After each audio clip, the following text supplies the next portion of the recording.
Hey, everybody, in this episode of the GH Report, Jason gets arrested, Dante comes back and leaves, and he's not the only one leaving, but General Hospital.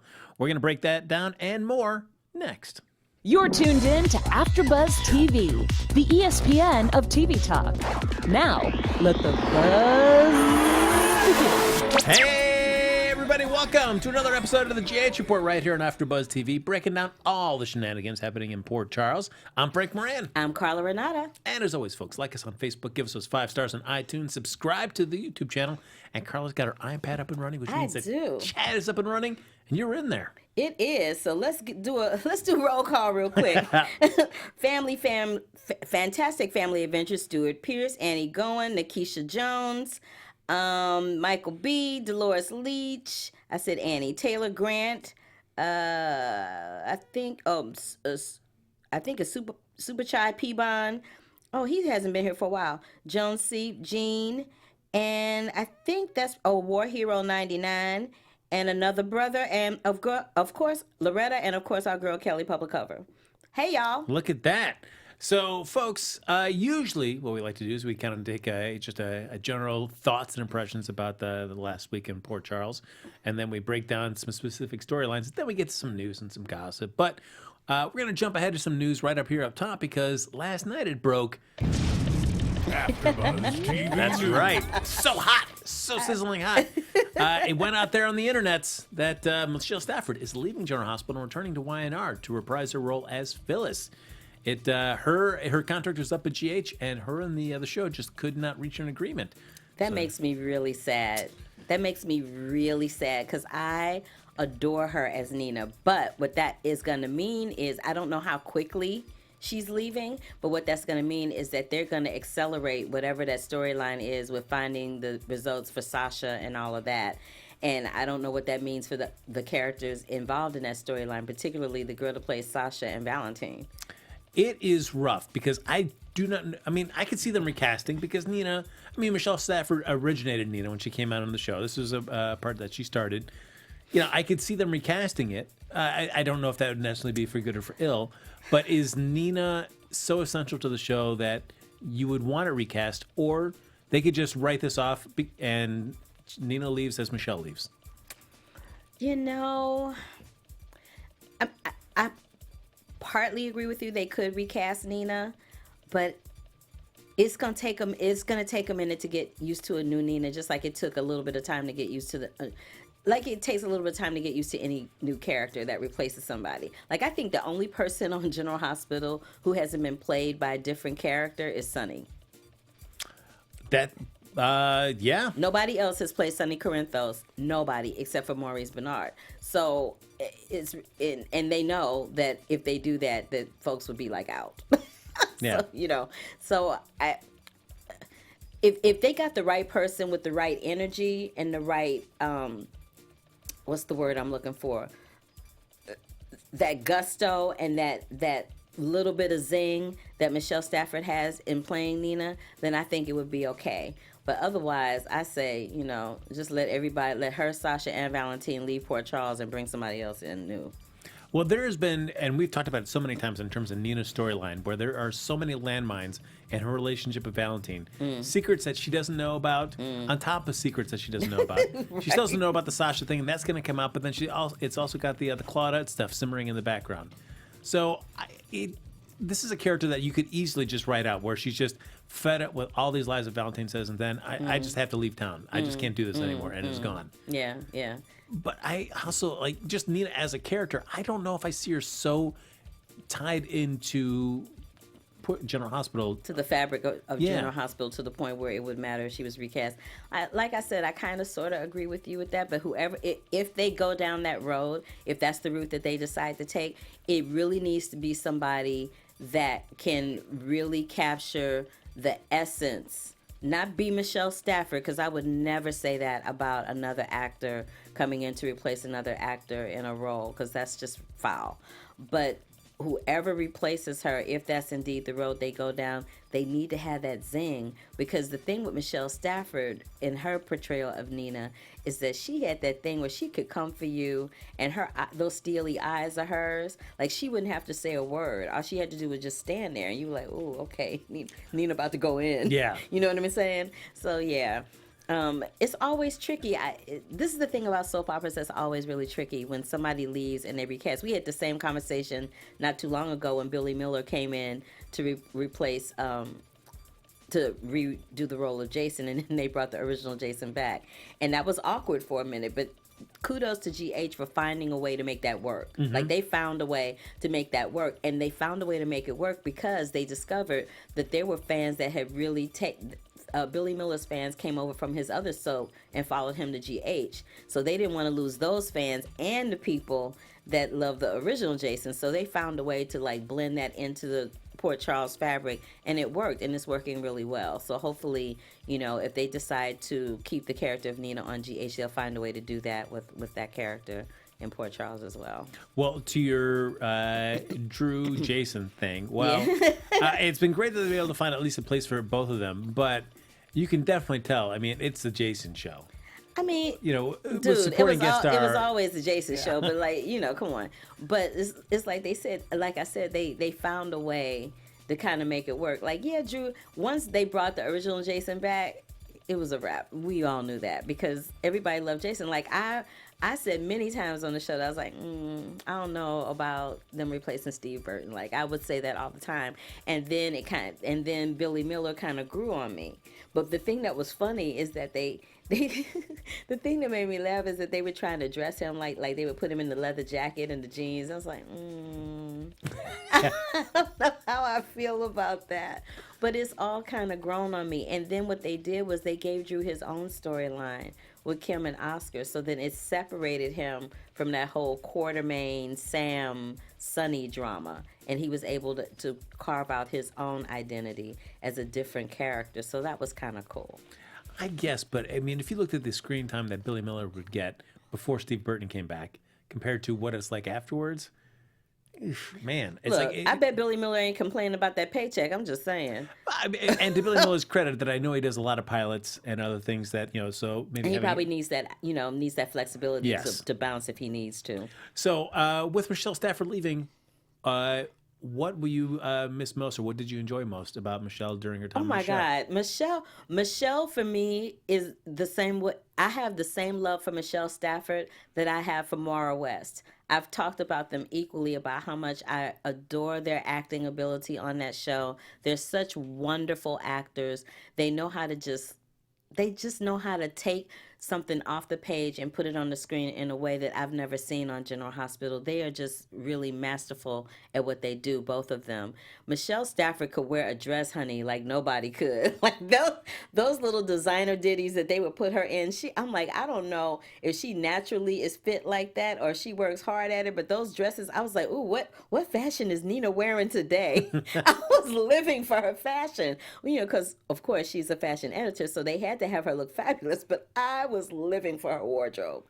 I love the fact that when they first brought Nina on, you know, she was kind of a bad girl. She was kind of nasty. Mm-hmm. She was kind of nasty and mean and always plotting and doing. She was pretty much like the female equivalent of Valentine, so to speak, which is probably why their characters were drawn to each other in the first place, because there's a little bit of Valentine in Nina. Just a little bit. Not enough that she would, you know, go to the lengths that he's gone to, but yeah, she came close. I'm just saying, she came close with Silas. She came a little close. I'm just saying, she was there. But I adore the way she would spit off, and they would give her monologues for days. They're very strategic about who they give monologues to on that show, because not everybody can do it. She was masterful at it. She really was. And I'm just gonna miss the essence of her in that role. I'm just gonna miss the overall essence, from, you know, the way she dressed, to the way they dressed her, to the way she delivered her lines, to the way she interacted with the other characters, to the types of storylines that they gave her, and how she adapted unequivocally with such grace and finesse. I'll just miss all of that. It's Michelle Stafford, incredibly talented and fun actor to watch. I did not particularly enjoy a lot of stuff with Franco, and they're taking Ava's baby and they're running off. Yeah. Yeah, but once she got out of that and turned it around and started running Crimson, I started really enjoying Nina a lot more. Yeah, when she started to run Crimson, they began to develop Nina in a different type of way that made her more likable. Yeah. It made her more likable. It made you have more empathy for her when Liesl would do stuff to her. Like when Liesl left her to burn to death. You felt bad that Nina was left in this barn to burn to death because by this time you had developed empathy toward her no matter what she did, no matter how crazy she was. Even with when Nathan died and she was all up in Maxie's grill being crazy, even though she was crazy and you wanted to just reach through the TV screen and punch her in her throat, you still had empathy for her as Nina because Michelle Stafford created that essence about Nina to make us as viewers feel that way. I still feel like, I don't know if she ever really had that huge front burner storyline that I would have hoped to have seen somebody of Michelle Stafford's caliber, because she could easily carry a nice, really front burner storyline. Yeah. I don't know if at GH they had conversations.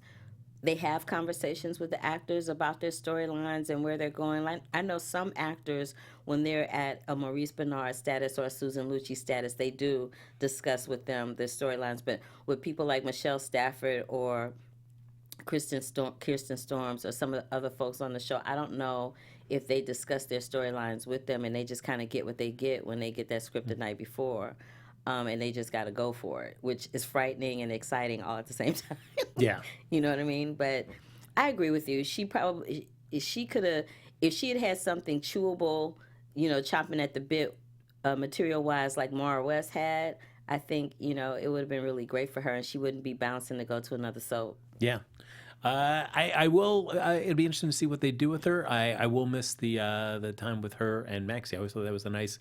In Nathan's passing, how Those the two of them scenes, really came together. It was really nice to watch them do their thing together. So that was a little bit of news. We'll touch base with some more news and some casting information at the end of the episode. But in the meantime, why don't we jump in? And I'll start, as always, Carla, by asking, what did you think of this week overall? Well, let's just, okay. It was a slow burn of a week for me this week, and I think, not the highlight, but I think the two major points of this week were the whole Shiloh DOD thing starting to get to a boiling point, and Dante coming and then going. I was like, I don't know how, and not for nothing, but and I feel really bad for saying this, but I felt like Morales from A Chorus Line when he left. I felt absolutely nothing. I felt so bad. No. That I felt really bad that I felt that way. Like, I feel like, please forgive me, I don't remember the young lady's name who plays Lulu, but she was doing a great job with her performance. She was doing a really wonderful job, but I felt nothing. I was like, Which, I mean, is a shame because it's not, you want to feel that Frisco and Felicia type thing. When Frisco then says, I'm going back off into the WSB. Exactly. And Exactly. Yeah. I felt nothing, and I felt really bad that I felt nothing because I knew that I knew as a fan of the show, I probably should have been a little choked up and should have been able to pull some tissues out, but I was like, Like, I was more choked up when Jason left Sam. Yeah. You know what I'm saying? I don't know. And I guess that comes down to, if you're thinking of like great couples on the show, do Dante and Lulu really rank up as like couples that you've been super invested in? No, and this is why somebody brought this up, and I can't remember who it was, but it was on the soap that they brought it up. So there was a scene between Peter and Maxie where Maxie was talking about how when she got pregnant and she miscarried and all that, how that affected Lulu and Dante's relationship. And she said, I think that's something that they never recovered from. And then they cut immediately to Dante and Lulu with Dante telling Lulu that he had to leave, right? This is what I loved about Dante's storyline this week. I didn't love him leaving because I felt nothing. But what I did love is that the two people he decided to confide in were both people. One was a family member whose memory is fading, and the other one was a WSB member. I found it very interesting that those were the two people that he decided to confide in, and he didn't have that conversation with his wife. It was weird that he was Yeah. not more open about why he was leaving. And it not even saying that he's like, I've had dreams where I've killed you. You don't even have to go that far, but to say that, yeah, I've at least acknowledged the fact that there's been some kind of programming done in his head. Right. So I love that he went to Anna as a WSB member and was like, I don't think I have control over what's happening to me. I don't know what to do. And then her offering, you need to go to people that are specifically trained to handle this kind of thing. And this is what happened when it happened to me. And you might want to consider that. And I think that ultimately colored his decision. The fact that he had that conversation with Mike, and the fact that Mike was lucid enough to kind of sort of understand what Dante was communicating and just listening. Like, he literally just listened. He didn't give a massive opinion about it, but he just listened. I think he may have suggested maybe he should talk to Lulu. I can't remember. But I love the fact that Max Gale literally just sat there for the majority of that scene and listened to what Dante had to say. So I'm like, oh, okay. This is kind of cool. And that was a nice touch on, because one of the things I did like is, we didn't get to see tons of it, but at least seeing how strong that Mike and Dante relationship is. That Dante spent the night with him in jail when he got arrested. Yeah, I remember that. That was a great scene. Yeah. Yeah. And so to see that kind of call back in as he's getting ready to leave the show again. Now, speaking of that, Dominic Hughes came back, and he only came back for 10 episodes. And if we're breaking it all down, we spent a lot of time in Turkey trying to explain how we were going to get him back out of here. With 10 episodes, do you feel like they spent too much time in Turkey and not enough time? Like, yes. Get Dante back to Port Charles. They spent way too much time in Turkey. Like, I would have loved to see him be in Port Charles a little bit longer, so that there could have been an interaction with him and his mom, other than at the surprise party. There could have been a little more interaction between him and Sonny, after they got back. Like, I would have loved to see him interact with more people that he was close to. Like, how are they going to explain this to Charlotte? Especially after Charlotte came over to see him, brought him a gift. It was like, tell Dante I can't wait to see him. Yeah, guess what? You're not going to. You know what I mean? So it's just like, I don't know how I feel about that. And it is interesting to see how they're going to approach this, because sending him off here, it looks like Dominic, the door's open to Dominic if you ever wanted to come back, but it's also open for a recast. Exactly. Which, and I don't know if he wants to come back. Like, he wasn't looking like, or maybe that was part of his character. But he wasn't looking like he was brainwashed, Yeah, I'm just saying. Okay. I guess I was reading online, it's like, possibly the other storyline that you could have done is where he comes back, Raj isn't dead, but he comes back and seeks revenge against Dante. Dante gets killed, and then, so he's back, has this reunion, and then he ends up getting killed by Raj, and then he's, gone for good, and then you just see Lulu kind of grieve and then move on. You know what? I think what's going to, and I can't remember if Michael B. or who it was that was on Twitter. Somebody says says something about 6 months. Dante, 6 months, give him 6 months. And then Dante being gone. Who was the other person? And we had Annie. Somebody said something about Willow being gone, Dante being gone, and Chase and Lulu hooking up. Because early on, a little while ago, there was some chemistry happening between Lulu and Chase for like a split second. Yeah. And they kind of just didn't mess with it because she was married to Lulu. Like, right after Dante left, I think. I was like, ooh, are they going to have her have an affair with Chase? This could be interesting. And then that never happened. So maybe all of this is to open the door for that to happen. I feel like that's the toughest thing with any couple that you've built up on a show. Especially when you get them married and you start involving kids, and then one of the actors decides to leave the show. Mm-hmm. It almost kind of hamstrings the other person in that relationship, because it's never really conclusively decided, are they dead? Could we recast them at some point? And so you kind of keep this other character just kind of in limbo. They really can't move to another relationship because they're still involved with this person that's just out there somewhere. Mm-hmm. And so I always feel like that it does a disservice to the actor that is still on the show, because they never really get... because they never get to shine, really. Yeah. There's kind of... It's like you use the word limbo. They're kind of stuck in limbo in this place and time where that actor that they were paired with is gone, and they're trying to just, find their way, wading through the water, so to speak. Because it's tough when Lulu says, I will wait for you forever. And he says, now the thing that almost made me cry, is when she says, I'll wait for you forever. And he said, forever is a long time, and bounced out of that door. That almost made me choke up. Oh! It almost made me choke up, but it quite didn't. And the other thing that almost made me choke up is when he said that, and then he got on the other side of that door, and he looked like he was going to cry. I'm like, is he going to cry? And then he didn't. Like, is he about to shed some tears? And then it didn't happen. I was like, okay. Yeah, so we see our boy Dante. He's skedaddled. But just as we're wrapping this up, it is this one thing with Lulu where you've had that character say, I will wait for you forever. What are you going to do now? Because you really can't really get her involved with somebody else. It's like she's going to have a grieving moment. And she's going to hook up with somebody, because somebody is going to catch her in that moment where she's vulnerable and she's crying, and the kids are going to be asleep or at the Quartermaines or wherever they spend the night when they're gone, and she's going to have a moment, so...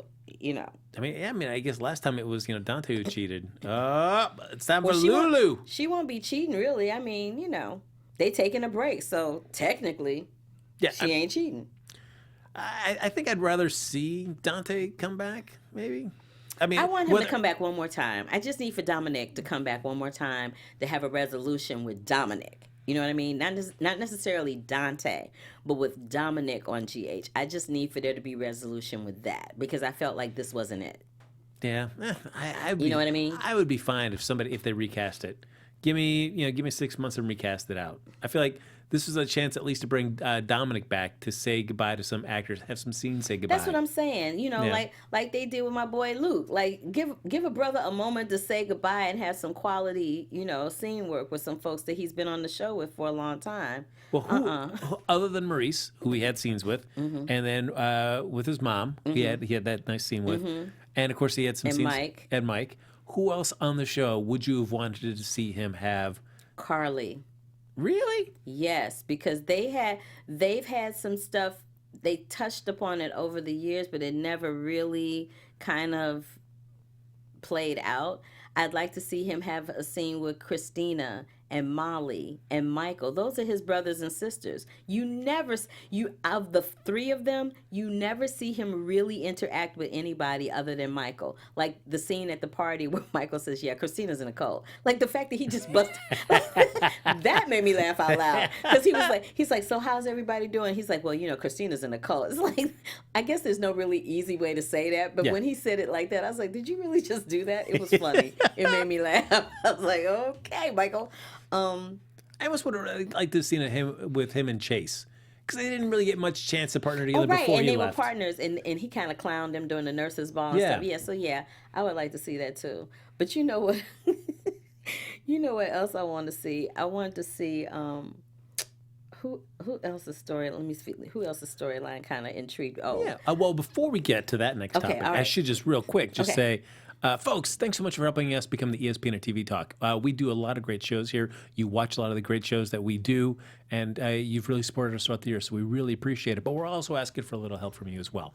So if you're watching on YouTube, please subscribe to that channel. Give it a thumbs up while you're there. If you're on iTunes, give us a 5-star rating. But wherever you're watching, leave a comment and get involved in the conversation.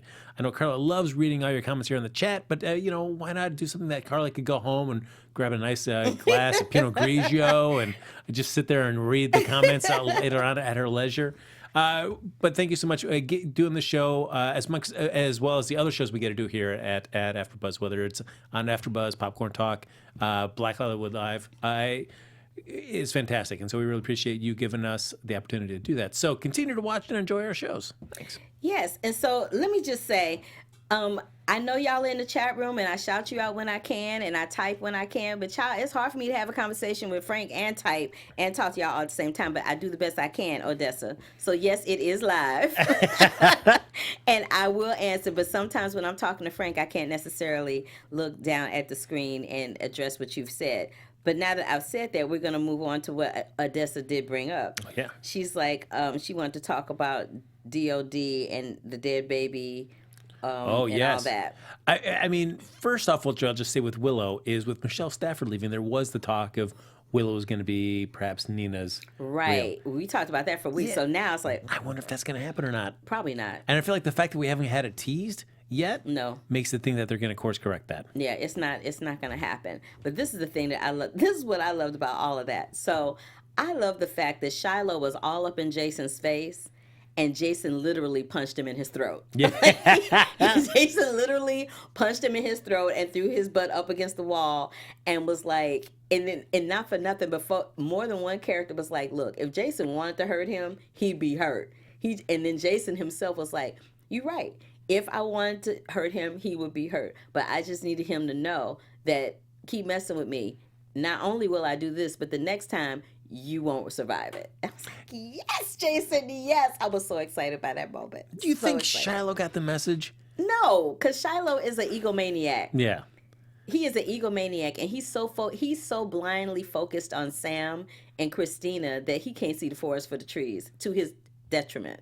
Because I almost wish that we could have seen a scene of him, whether it's at the DOD house or somewhere, where he has like a, oh, geez, Louise, man, I just almost got my butt handed to me. He never even flinched, which makes him so dangerous character-wise.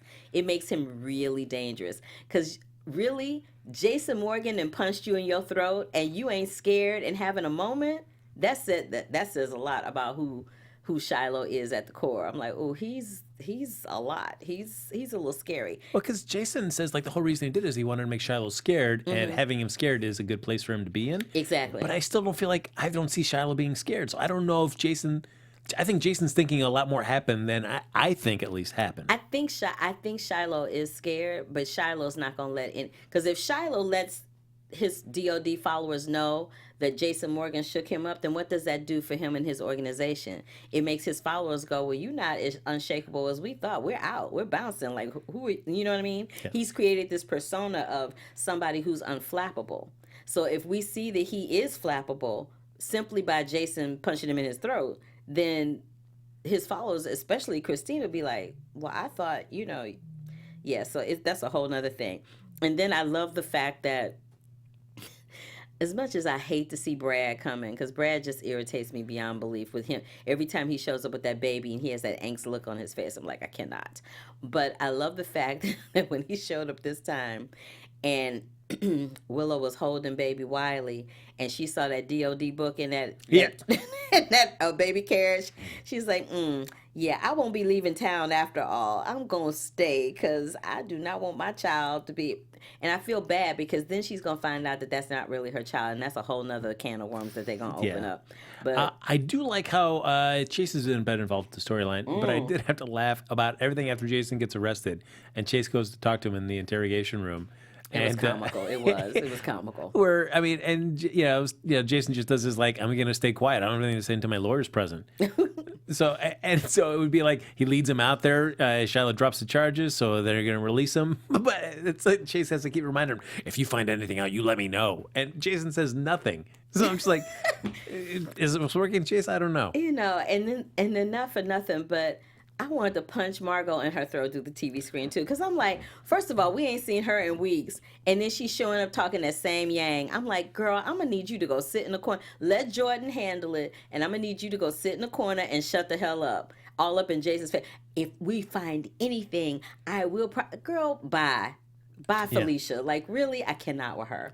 It is because like I'm comparing her to somebody like Aunt Stella, where at first when she came on, I get so irritated with her because it was always just a Jordan would come to a scene and she'd just harp on about Jordan. But they've done a really good job about fleshing her out and making her a more well-rounded human being. Absolutely. But like with Margo, not at all. Like they gave us that little bit about finding out like her past, but it's just yeah. I mean, the best scenes that she had were the ones where she was having a moment after finding out about her mom with Sonny. Those were some of the best scenes that she had. Those scenes that she had with Maurice Bernard, those were gold. But since then, it's just I feel like they are struggling with how to weave her into the fabric of GH. That's what I feel like when I watch it. I feel like they're struggling to weave her into the fabric and they're not quite sure who to hook her up with, who to integrate her with, because at first they were trying to do it with Drew. Drew is with Kim. Their kid is dying, so she can't go there because that would make her just like a cold-hearted biatch. That would not be cute. Yeah. They can't hook her up they can't really hook her up with Jason because it's Jason. They can't hook her up with Sonny. Sonny's about to have a baby with Carl. Like, there's nobody, and Chase is with Willow. There's really no male in Port Charles that they can hook her up with. So what they've done is they have started to expound upon her friendship and professional relationship with Jordan. But even Jordan can't mess with her because Jordan got kidney issues and she just got married. So, I mean, you know what I'm saying? It's just a whole lot going on. And I feel like they're struggling to find a way for her to fit in. But when she did that, I was like, girl, bye. Go sit in the corner somewhere. I could not with her and that. I did like, what else did I like about that little storyline there with them? Oh, and Christina. Oh, Christina. Well, one, I do like, so Alexis goes talk to Sonny. Like, all right, well, and she sets that whole thing for Jason getting arrested by calling the police and saying, there might be some danger coming to Shiloh. But at least they agree, which I thought Alexis was smart. Like, we got to really figure out and be careful about what we do. Because if we do this wrong, it's going to blow up in our faces. Right. And so when Christina first comes over to see Sonny, Sonny's playing it cool. And I'm like, all right, Sonny, good move. And then by the end of it, he just blows it. But, child, if Christina was my daughter and popping off at the mouth like he was popping off at her, I would have lost it too. But I love the fact that he stood up and he was like, if you think I'm going he was like, if you think I'm going to stand by and let somebody take advantage of my daughter, you have forgotten who I am. I'm like, yeah. I jumped off the sofa. I was like, get him, Sonny. I was living for that moment. I'm like, yes. Yeah. It was everything. It was everything. I mean, for me, like, admission like that means, like, I like that Sonny, I feel like he knows that is both one of his biggest strengths and his biggest weaknesses in terms of that, where it's like his kids. Yes. Well, he will love his kids, but he will also, he knows that's like, all right, I might be going too far and you may be hating me for this, but I'm still going to protect you whether you like it or not. He will flex them Sonny muscles. I am not mad. I was not mad at him for that. But I think with Jordan, speaking about Alexis, when Alexis called Jordan and said what she said, it kind of made her go like this with one eye open with Sonny. And then that's why when she spoke to Jason in the PCPD, she wasn't so sure that she was going to have to go after him because she felt like the son, just like with her and Michael with the plan with Nell and her and what's his name?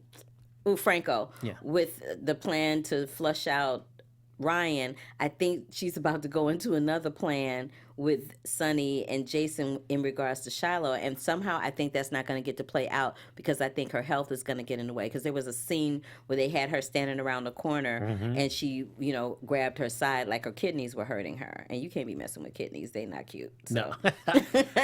It does make me wonder about like the bigger relationship between like Sonny and Jason and the PCPD, where we know that, Sonny's a coffee importer. He's also a mobster. Jason is his enforcer.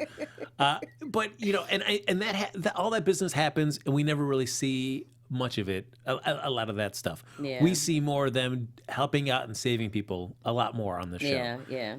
So it also makes me wonder, it's like, why don't the police and them, at least, you don't have to like each other, but in moments like this where there is something shady going on, and it's not involving you, but it's involving people you care about, why not, like, at that moment, like, tip off Jordan? Say, like, there's something going on with DOD. You got to keep an eye on them. Like, at least, you don't have to just at least give them that. But I think they know. I think they know already because they're not the only people in town that are talking about DOD. DOD seems to be the hot topic of discussion in Port Charles these days. So I don't think that'll be a problem. I did wonder before we run out of run out of time. I wanted to discuss Oscar really quickly. And the fact that Monica offered to bring her and Oscar over to the Quartermaine house. And I was just like, I don't know how I felt about that. How did you feel about it? I don't know. It was because it came out like if you were going to do that, why didn't you do that when he got diagnosed? Why are we doing that now where he's in his end days? Like that just, I don't know. But I for one respect, I like it that there's plenty of room for both Oscar and Kim there. They, the Quartermaines have the financial means to provide as much support staff that Oscar would need in a very comfortable place, a place that he knows and that he's comfortable with, rather than having to put Kim through all of that, and also having her job as well too. I mean, I feel like I could see the generosity in that offer. And then I felt like I felt like Kim was like, yeah, I can't talk about this. I got a patient. She had no patient. She just wanted to get out the room. You know, that's what bothers me, like with the lack of stuff for Billy Miller to do, because I wanted so much more to see more of that scene between him and Monica. Me too. Okay, so we here on that. Yeah. Me too. I thought, oh, they're going to have a really nice scene, and then they didn't. And I was like, ooh, I don't know how I feel about this. Yeah, I mean, it was set up to where, smash this award that I've got. Yeah. You got to let this stuff out. And I Yeah. felt like we were gearing up for a really tender moment for him to really just let those floodgates open to anybody. And then it didn't happen. And then Kim walks in, and then it's just the moment's lost. Yeah. But what moment wasn't lost, flipping to another people that we didn't talk about today, was Anna and Peter having that moment after he finds her on the steps reading that letter from Griffin saying he was leaving. And it's true. She did look at Griffin as a son after he came into town after the whole Duke situation, and he looked so much like him and all of that, and he saved her, blah, blah, blah, blah, blah, and now he's gone. She felt some kind of way because they had become close. They had a bond, and a bond that she has not been able to tap into with Peter, because Peter's kind of like, and it's like he said, whenever you look at me, you see my father and what that represents. And she didn't negate it. She wasn't like, you're wrong. So I'm hoping, I really want them to explore that relationship more, because it's such a complicated relationship that I really want them to have that moment. I really want them to have that come to Jesus moment where they just kind of find that mother-son bond that they both because you can see that they both desperately want that, but Faison's ghost is in the way. Yeah. You know what I mean? But I feel like the tragic part about that is it seems like they're gearing it up to be that Alex has kind of lied about which memories that have been given to And Anna. that was shady boots. Like, why would she do that? Ooh. Because maybe she just want to reveal about this woman, about the kid. Mm-hmm. But I feel like I could see them really making this connection, only then to have the revelation be like, oops, I'm really not your mom. It's Alex, and she wants nothing to do with you. Oh, that would be shady boots. That's a good plot point, though. Ooh, Yeah. I'd love to see that. And so I feel bad for Peter for 1 second finally having what he thinks is his mom, then torn away, and now it's That would just be his a aunt. good. That would be a nice twist. Ooh, that would be really good. The other thing is that I love how as Robert's leaving town, he tells Finn, yeah, she's damaged goods. You might want to kick her to the curb. Yeah. I'm like, why would you do that? Well, but I also feel like his advice was like to jump the gun, and I feel like he's trying to like get her to propose. Get him to propose. It was like a double-edged entendre. It was like he was telling him that she was damaged goods and you might want to run, but if that's not how you feel, then you might want to do it now because you might not have another opportunity. It was very, very crazy, and I'm like, okay, I don't know. I don't know. I mean, I've been enjoing the Anna Finn relationship, so to have all they're this... growing on me, because at first, remember we were talking Yeah. about them at first, and they would kiss, and we'd just be like, that looks so awkward. I don't know how I feel about that. I was like, I don't know. Because I like even that Alex would try to play Finn against Anna, and he's like, no, I'm cool. Like he never fell for any of that. So I was like, all right, Finn, you're a smart guy. Yeah. Real quick, do you feel, because I was reading online too, like the Oscar storyline might be too sad? Do you feel the Oscar storyline is too sad? No, I don't. It's reality. I mean, people get sick with brain tumors, cancers, all kinds of things every day. And of course, it's always sad when someone meets their demise in a way that's dragged out, but that's reality. And I'm on the TV Academy voting panel, and one of the things that we were discussing when we were voting, we were discussing the different shows that we were voting on, and I said this in the meeting, is that ABC has always done a really exemplary job at taking on subjects in real life and bringing them onto the forefront of their soap operas. Like when All My Children was on, they brought on the whole lesbian storyline with Donna Pascal. They always, and now with General Hospital, they have the Alzheimer's storyline. ABC does a really, really good job of taking real life issues and bringing them to the forefront of the soaps in a very gentle, realistic way, as much as they can on a soap opera. So no, I don't think it's too sad. I think it's very realistically portrayed, and it's something that people need to see, especially for young kids, because we're dealing with young kids and how they deal with it and how they filter through the mess of a friend passing away. Yes, so we see Cameron in court dealing with the issues that came out of whatever happened at Oscar Niagara Falls. Real quick, as we're getting ready to wrap up, I do want to talk about the travesty that is Franco's hair. Oh my God. What happened to that hair? What was... I was like, what is this bang situation? It was so bad. I was like, is that Franco or is that a girl? Like, what is that? Maybe he's doing another role someplace else where he has to have his hair be different. I don't know, but that was like, I don't know. Oof, that was a poor choice. I just saw that in Kelly did that. Action. I was like, oh man. He was giving us bang action. I'm like, oh no, he's giving us bang mullet 1970s. I don't even know what that was. Oh. So, folks, as I said at the beginning, we started with some news. We're going to end with some news as well. TV News. And this is on a good side because this has been something that we've been talking about for a while with Valerie Spencer. There was a lot of stuff being set up with Christina that we felt like was cut short with Brittany leaving to go to YNR. Yep.